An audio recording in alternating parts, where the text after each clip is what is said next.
Hello, I hope you can hear me. Today we're kind of going at this alone, and welcome Rosie, the Raspberry Girl fan 2026. Today we're kind of going at this alone, and welcome Rosie, the Raspberry Girl fan 2026. Today we're kind of going at this alone, and welcome Rosie. Well, that was weird. I guess I had the damn thing on, the volume on. Everything. All right, anyway. Let's get going. I'm going at this alone. We're talking about transhumanism. Today, there was, Jeff is not able to make it. However, like and subscribe if you like the content.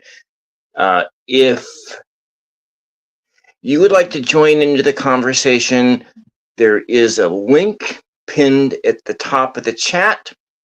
And if you want to come in, pop in for a moment. If you have any thoughts on this subject of transhumanism, please feel free to pop right in. You can just pop in for like a minute and then pop right back out again. All right.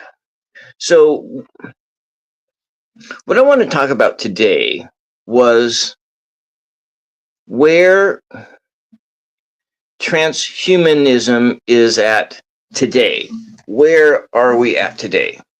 Because, and essentially what transhumanism is in the most basic sense, it's augmenting the natural biology of the body in order to, an attempt to improve upon it. So if you want to look at, let's say, medical science.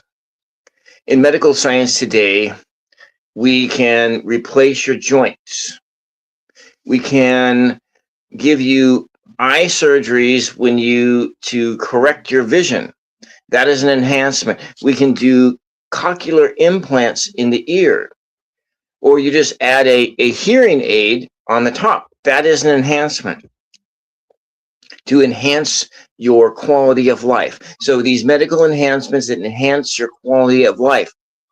Like my mother has 2 joint replacements. She has a knee and a hip, because you have like things like arthritis and you're grinding bone on bone and you get a joint replacement.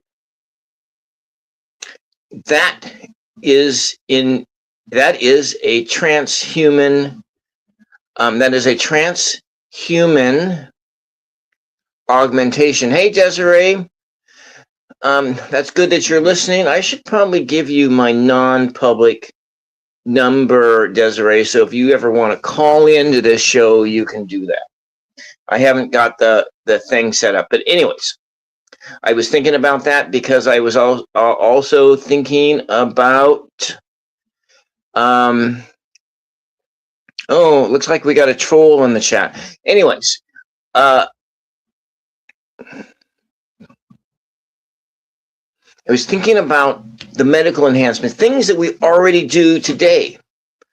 And we've, in the wrestling kind of with the ethics of it. Now, we haven't, the church does have an opinion on transhumanism as it is in a future sense. But we've already done a lot of these things already, and we've been working on trying to augment and improve the human being for a long time. Selective breeding, eugenics, or when they use forced sterilization. We in this country, medical doctors sterilized undesirable people. They sterilized so you go in for a routine exam and then they tie your tubes. This happened with indigenous Americans. It happened because of eugenics, in a sense, eugenics as it has been applied in our country is predominantly racist It was in the 19th century and 20th century eugenics program that went on in the United States. It was based in that there is, some colors of skin is better than others. And I wasn't really going into talking about these primarily racist things, but it has been applied. And, and this was something that happened in this country. And so that, in a sense of eugenics as a means to enhance the human being. Welcome, John. Welcome. All right, I see Bob. Welcome. So we're talking about transhumanism, and we're talking about where transhumanism is at today in this moment. But also, there's also the transhumanism in the medical sense of in how it's been explored into science fiction. And thank you, Icy Bob, for calling me a nerd, because you are absolutely correct. I am a nerd, and we nerds can have had revenge on the beautiful people of the world, the jocks. You just got to see that movie, Revenge of the Nerds, and how the nerds triumph over the beautiful people, the jocks. Because I was once in a fraternity that was kind of like the fraternity in Revenge of the Nerds. We were the Deltas, and we had the highest GPA of all the fraternities on the campus. But nevertheless, that's a different story. We were talking about transhumanism and in a sense that, welcome, Tommy, and transhumanism is the subject of today and where we are at this moment. And so we're talking about, let's say you have a eye surgery and they put a new lens in your eye. They take out the cataract. That is transhumanism. Welcome, Rosie. Or a cochlear implant. That is a transhuman. That is a medical enhancement. Because medical enhancements are part of the transhuman agenda.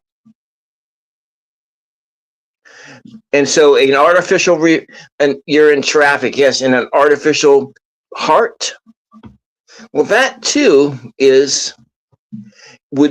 that's considered a mechanical thing, and you are artificially extending your life with an artificial heart, or with a heart transplant for that matter. So there are all these things that we are already doing. And I was also thinking about vaccines and the use of vaccines, because it is enhancing the natural person, the natural biology, in order to help it to fight disease.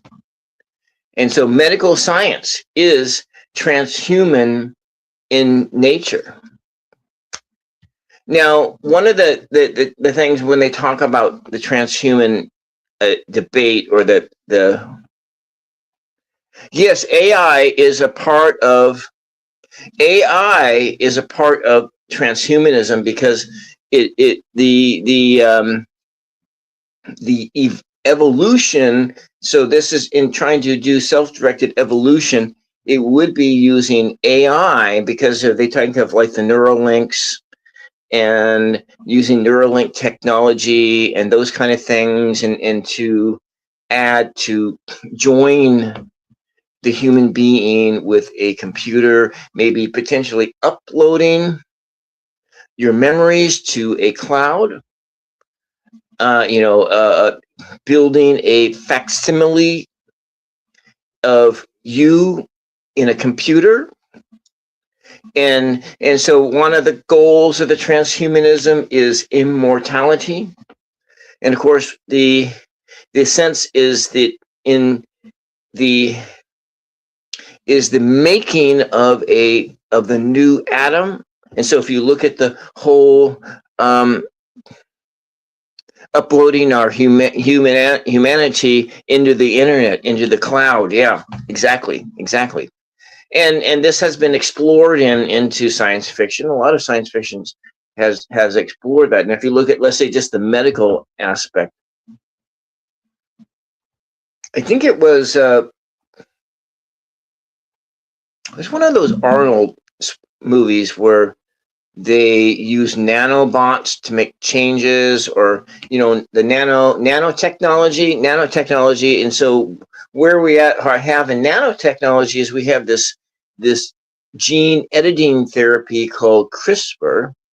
That is, and I think that they've used it in a little bit, but they haven't. They're still working on this.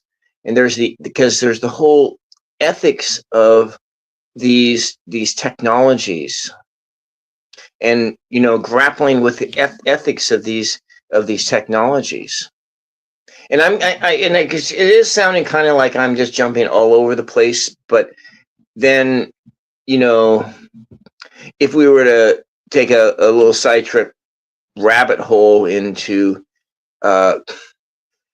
ancient alien theory, it would say that we are a product of genetic engineering, and within Eric von Daniken's research, or Zecharia Sitchin's, because I think Zecharia Sitchin was first. That he was the one with the book 12th Planet, and they talking about the Anunnaki and these beings that these beings that came, and they made a slave race of people to work in their mines, to mine for gold, or whatever it is, whatever was in the mythology. And that's in the 12th Planet. I never read it because the book was really hard to read. It was not well written, and the line spacing of the book sucked. And so the 12th Planet, but I know about the 12th Planet because of the Art Bell show that I listened to in the past. And I know the premise of the book, the 12th Planet. And then, of course, that it has been repeated in like the History Channel's explorations into ancient alien theory. And then you also have Eric von Daniken, who kind of went through in the 1960s in his book Chariots of the Gods, and talking about all the places where he felt that there was alien intervention in humankind, all over the planet, and thinking of building pyramids and doing this and that, and chariots of the wheel of Ezekiel, or was it the chariot that was taking Enoch up to heaven, and so forth. And so that was, in a sense, that this is not it's not a new topic, though, with that sense. And so let's just take a look at where we have medical science, and then some of the other things where they are advances in medical science, where with people with spinal injuries, because they do a lot of this experimentation on veterans who come back from war and they have spinal injuries. And though they may not have the physical sensation, but they have been able to use some of these enhancements, these electronic gadgets, in order to bypass that injured area in the spine to get people to walk again. And so that that's where we're at today in transhumanism, in the transhuman augmentation, and building the new Adam, is that we have the medical science, and the medical science that we are working towards. And then the next step in the transhumanism thing, when it comes into the next step, we are still in the infancy of the improvement of the human being or the human species, and that improvement of it, and we into making that new Adam through medical science and technology and AI into an immortal being, one that is continually regenerating and regenerative. I'm going to segue here to this. There's this one Next Level Soul episode that I watched the other day, and they were kind of talking about, and I actually had this thought years ago, because every 7 years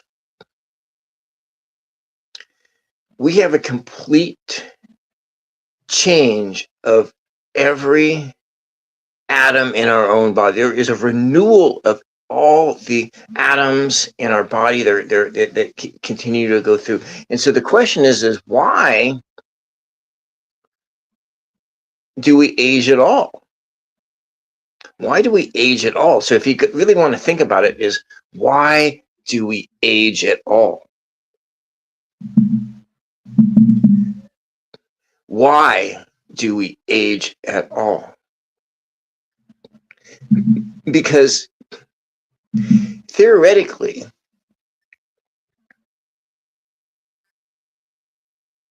we should,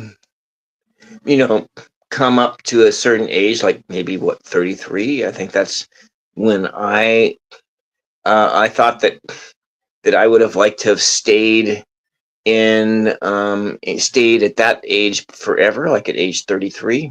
Why couldn't we hit some genetic switches or whatever and cause your body to forever stay 33? When I was 33, I hadn't yet had my first gray hair yet. That was when I was 35, and I saw my first gray hair. Now my hairline had been receded, but I had a full beard, and with my hair being curly like that. And then if I wore just a plain black hat, everybody thought I was a Jew. I could pass as an Orthodox Jew if I wore that hat, and then with my beard and everything. Anyways, that was when in those days when that I was in peak, more peak physical conditioning. It was before the pre-diabetes came, because I think I'd been pre-diabetic I may have been pre-diabetic at that time as well, but I don't think I was. I think I was more like 35, 37 is when the pre-diabetes came.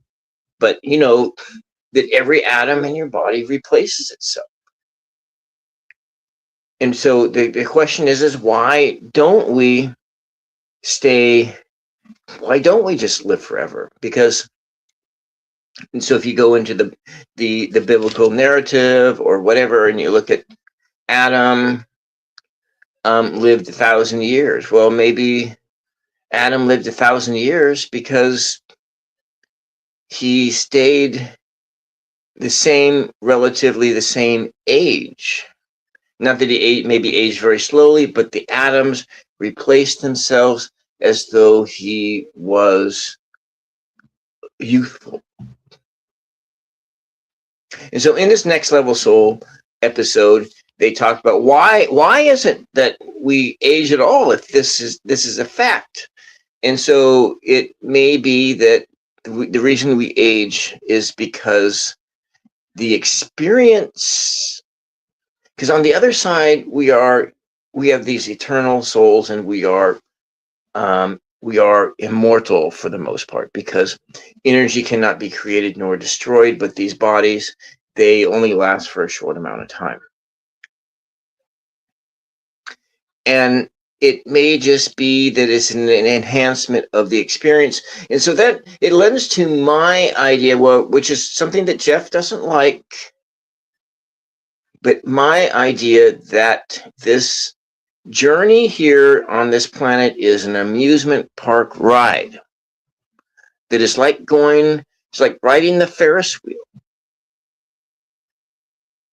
or it's like going in one of these rides, and you go, they put you up about, 100 yards, and they drop you, and you feel 3.5 seconds of free fall, or they spin you around and do this, or you go through a haunted house, and they do everything in their power to frighten you until you get the thrill of being alive.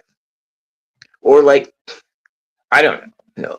If you were a kid, if you ever rode on the front handlebars while somebody else rode the bike, and then you were just totally exposed, and you were just whipping down the road, and it was like, you could fall off at any second, and then you might break a leg or break your head or something like that. Well, that's what this life here is. You come here and you experience something that an immortal being does not, so that you can better appreciate life, the life of an immortal being, by experiencing the briefness of being here. Anyways, that's that's one thought on that. That's just a rabbit hole that we just went down. Because why? So so transhumanism is, in a sense, is trying to create, through science and technology, a immortal being, an immortal being. And that's what the goal, that's what I think the ultimate goal of it is. And so if we look at places where this has been explored, now just from the medical science point of it, is, let's say, the movie Stargate, and then there was a spin-off. I never actually watched a spin-off of it because I didn't necessarily have access to cable TV or whatever. I think it was on HBO in the late 90s and so forth. But there was the movie Stargate, and I think it was starring James Spader, and was it Kurt Russell? And anyway, they found this object in Egypt, and then that was like in the, like 100 years ago or something. And then the military had figured out that it was some ancient alien technology. And then this James Spader character was able to had a key to understanding what the language was written on it, because he was an Egyptologist, an expert on ancient languages, and his take was different than everyone else's take. And so he decoded how to use that device, and they activated it, and they went someplace. And so while they were there someplace, there was essentially like a two-tier society. There was these human beings that were workers. They were slaves of their alien overlords. And so there was a pyramid there, and then this pyramidal shaped flying saucer came down from the heavens, and then it rested on there. And then this one being, they had human slaves and whatnot, and they had the ability to extend life, and through a machine. And the aliens had a machine that extended the life of the human body indefinitely. And these aliens, through whatever, they were kind of like worms or something like that, or whatever they were able to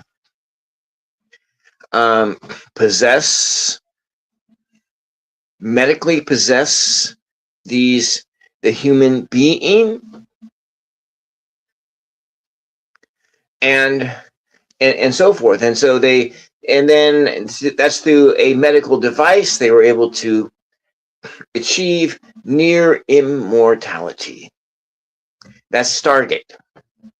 There was another movie that I saw, Elysium. And so one of the things, the arguments about transhumanism is that it will create a two-tier society. And it'll create a society of the wealthy people, the people who can afford the enhancements, and then everyone else. And so you'll have a permanent underclass of people who don't have access to this, and so overlords and underlords. And so that's what the science fiction movies have explored. But people are also, when they're asking these questions about transhumanism and where we're at today, well, it's kind of the same kind of the same questions. And so you look at where we're at today, and so you look at, let's say, the northern hemisphere, and the peoples who live in the northern hemispheres have access to vaccines. They have the access to medical science. They have the access to like joint replacements and other artificial hearts and these kind of things, and they have access to these things, and they also have an access to having a stable food supply. In a sense, there is a two-tiered kind of human species already between folks in the southern hemisphere who, let's say, in the Africas and in other places that have been colonized by people from the northern hemispheres, and then without access to without access to a stable food supply, the human being, the human body struggles to live past 50 years of age. And so, like, in the 1800s, when my favorite philosopher, Henry David Thoreau, was alive and writing, I think that was like 1820s, 1840s, the average lifespan of Americans in the early 1800s was 38 years old, And the most common, if you made it past your childhood illnesses, the most common cause of death was accident.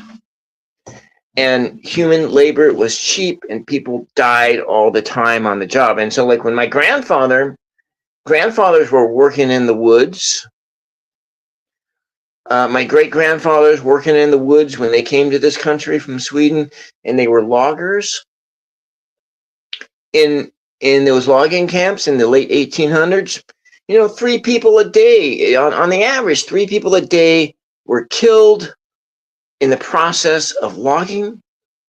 They didn't get the choker set on right or whatever, and then they didn't get out of the way, and then this big log just ripped right up the hill because they used the steam donkeys to move them up the hill, and you just get hit by one of those, and your chances of surviving are almost nil.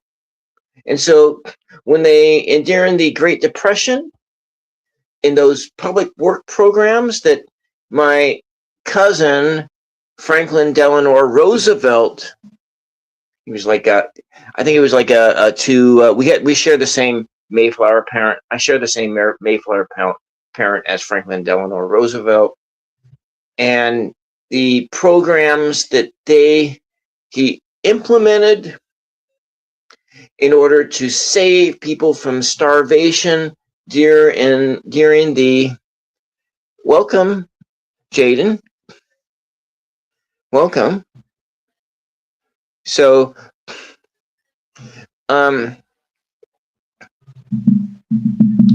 that during that time,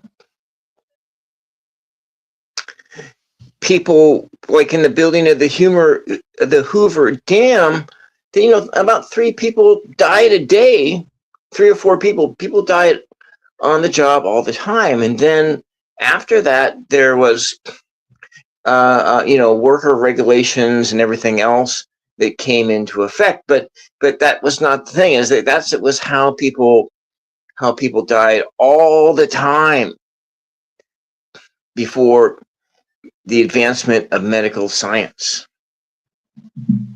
Is they died on the job. Or let's say you're a farmer and you're out there, you're using an ox and horse team, and you're trying to pull a stump out of the ground or whatever, and something just rips right away, and it, you get bucked off the horse or whatever, the horse tramples you. It's accident. So medical science made it such that people can survive those accidents. We can even people have survived amazing. They've survived terrible injuries because of medical science. These are enhancements on the body. So when we go look at the future of transhumanism, the future of, let's say, artificial intelligence, we have to ask the question is, how do we align these technologies with people? Do we just go on the default mode? So the default mode, because we've operated by the default mode in the Western world, has operated on the default mode with almost everything they've implemented for a long time. You build it and then you sort it out later.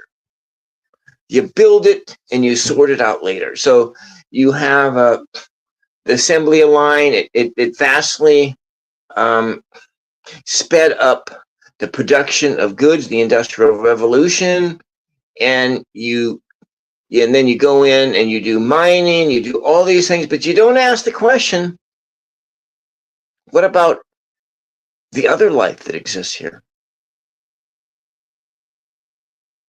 What about the animals? What about the plants? Are they factored into your decision before implementing a new technology? And this is where I was really thinking about Desiree today, because I remembered something, and it was the Iroquois nations. And because, one of the things that a lot of people don't know, or they don't necessarily teach this in school, is that the founding fathers of the United States drew from the indigenous peoples and ideas of democracy and the republic. And so a lot of the concepts in the Constitution, a lot of the concepts in the founding of this country came from the Iroquois nations and the indigenous peoples that were here before white man came. But some of their wisdoms that the Iroquois had, and I'm sure that other indigenous peoples and had them too, was that you need to consider how whatever action it is that you are bringing forth, you are manifesting into this world, how will it affect people 7 generations down the road? And so that is thinking in terms of like alignment. How does this thing that we're doing, how does it affect the rest of creation? How does it affect people down the line? How is it going to affect your 7th great grandchild if you, let's say, you're going to go do this? Yeah, and if you're going to go do this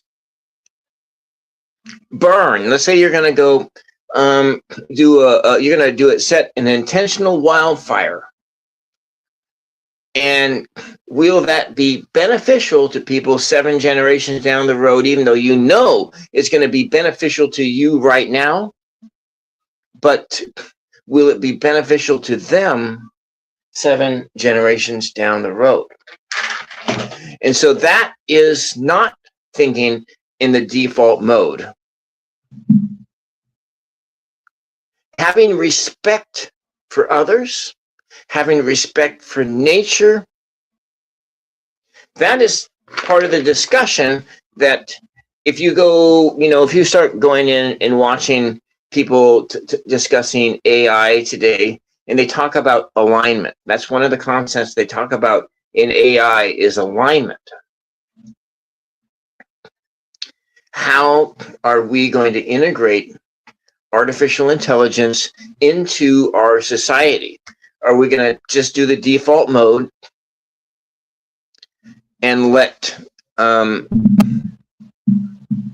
we just going to do the default mode and just let it out into the universe organically and see what happens? And so if we do, let's say with the case of AI, and we let it loose organically, because I think we're talking about not ChatGPT, we're talking about artificial general intelligence. And this is the one they think is 2 to 10 years away. And with artificial general intelligence is the one that they think is going to replace 9 out of 10 jobs in this world, especially within cognitive labor. In cognitive labor, replacing 9. And so if you are like a receptionist, you are a salesperson, you are a customer service person, you are a lawyer, a junior lawyer, you are a law clerk, you are whatever, your job is gone. It's going to be gone if we do not talk about alignment. And there's alignment here in transhumanism too. And so do we want to have this 2-tiered society? Do we want to have a society of those who are enhanced and those who are not?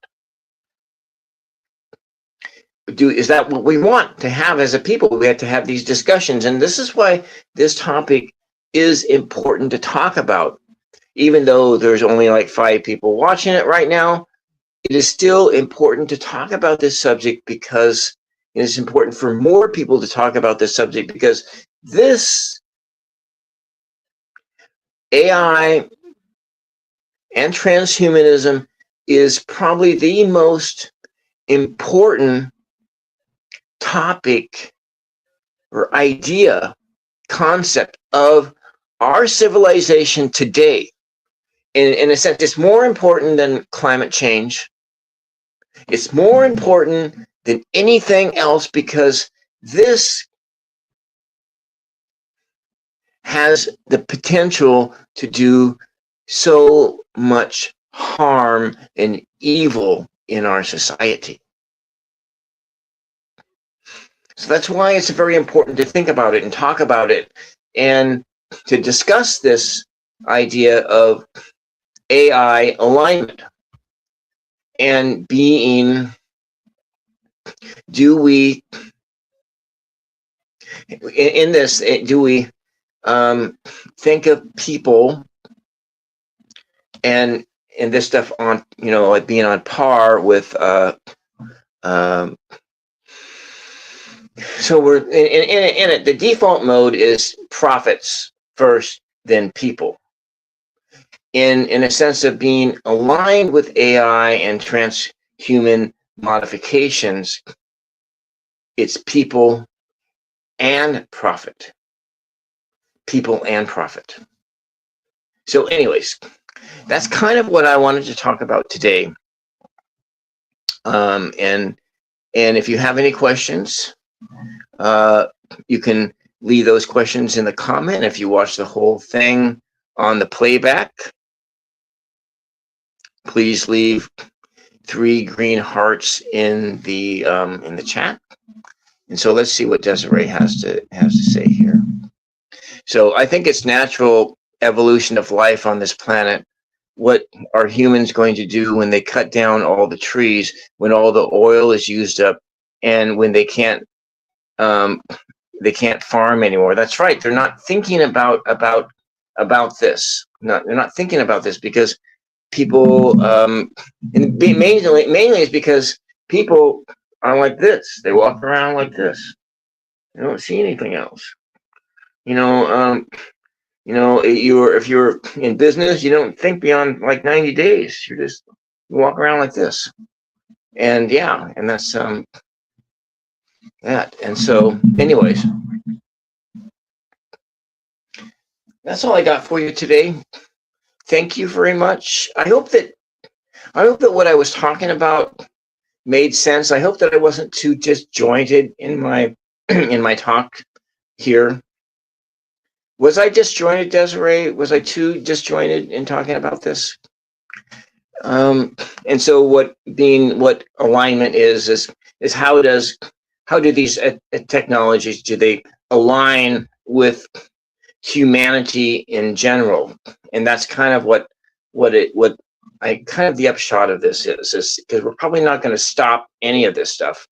But what we can do is create rules and regulations as a people on how to regulate this. And so we would just briefly, the default mode is of releasing AI is that, okay, there'll be these products like your receptionist and your bookkeeping and whatever. And then every mom and pop business will probably buy a subscription to that because they'll be able to replace like 4 or 5 people in their company. But then the next thing you know, we have a 50% unemployment rate. And 1 out of 2 people don't have a job. And so what do you do with the 1 out of 2 people that don't have a job in this country?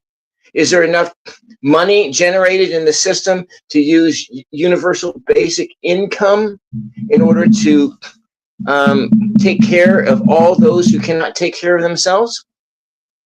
And so that's what the talk of alignment is when it comes to AI, and just its most basic sense, because our default mode is to not think about that, and we'll release this technology into the world, and that's right. AI says it's already taking over bookkeeping, and so we release this product into the world, and next thing we know, there's this massive unemployment rate. And what are these people going to do? Is just the free market going to just work its way out? But what if it doesn't work its way out because there's not enough money in the system in order to, what? We're going to just print more monies or whatever, do whatever, to, let's say, funding a business. You're a new business. You're going to do like underwater basket weaving, and you're going to try to sell these products. You're going to, submit to the AI bankers about your idea to sell these handicraft items. And are you going to get a business loan for that? These are the things you got to think about. These are very practical things you got to think about. And they go beyond the politics. We're not talking about the politics. We're just talking about this idea and these products. And what civilization is it that we want to live in? What kind of world do you want to live in? AI has the opportunity here to radically change and restructure our society for the better. But it means that instead of just releasing it into the wild, we take a more measured approach, and we make a partner of AI. And otherwise, we're going to become the slave to AI. Because when AI goes into those quantum computers, when those quantum computers when they come online, and then you will have a total different world that we cannot imagine. We will not be able to imagine that world, and we cannot imagine what super intelligence is. We tried, and Isaac Asimov has, I think, is one of the few science fiction writers who has tried to imagine what super intelligence would be like. But for the most part, you and I walking around, it's very difficult to imagine what this is. Imagine it because it is beyond our imagination, because it goes into that realm of God realm. We can't imagine what God is. And I suspect that when you are in your pure spiritual being, you probably can't imagine what God is then either. But anyways, that is my talk for the day. I'm trying really hard to be, more coherent in my talks and my podcasts. It is 5 o'clock, 5:04, and I wanted to thank Desiree for contributing to the conversation, for everybody else who has popped in, and including the trolls. There were 2 trolls that came in. And yes, I am a nerd, and I am proud of it. Thank you, Desiree. Thank you very much. And Jeff, if you are lurking in on this, I hope that you feel better, and we'll see you the next time. Bye-bye.